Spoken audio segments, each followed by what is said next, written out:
Hey, what is up guys? Some interesting things happened. The scientists never stop surprising us with what they discovered. Let me tell you the latest 3 news that I picked.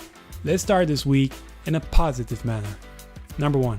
The human face conveys happiness in 17 different ways. Yes, more than every other emotion. Now for all of you food enthusiasts out there, let me tell you the second point. When you eat, your brain rewards you twice. And third, get your photo album out and start remembering the good times, because remembering happy events can build resilience to mental illnesses like depression.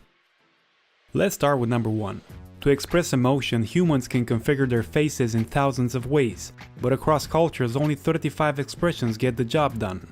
We use 1 expression to convey disgust, 3 expressions to convey fear, 5 for sadness, 5 for anger, and 4 for surprise. But happiness, with its varied forms of delight, cheer and contentness, has 17 of them.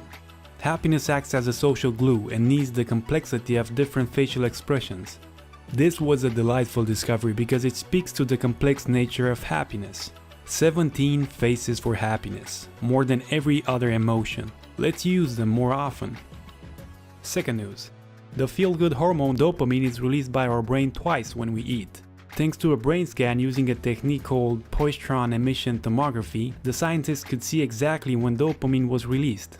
The first release of dopamine happens when we taste the food. The second release happens when the food reaches the stomach.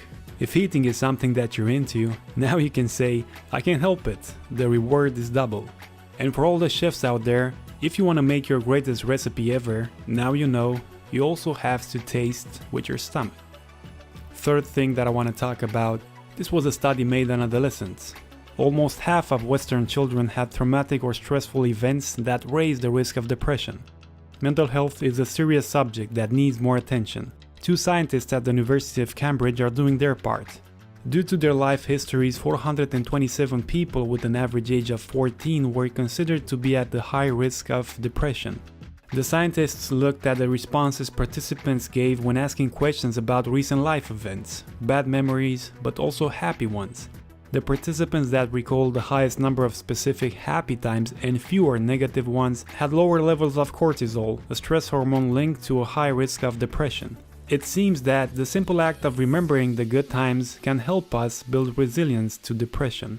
And in previous research we found out that healthy people cheer themselves up by reminding themselves about the good times.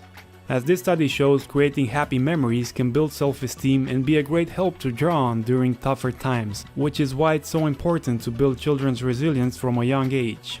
So resilience can be built. It's just like a muscle that we need to train, develop, and use more often. So let's remember the good times more often.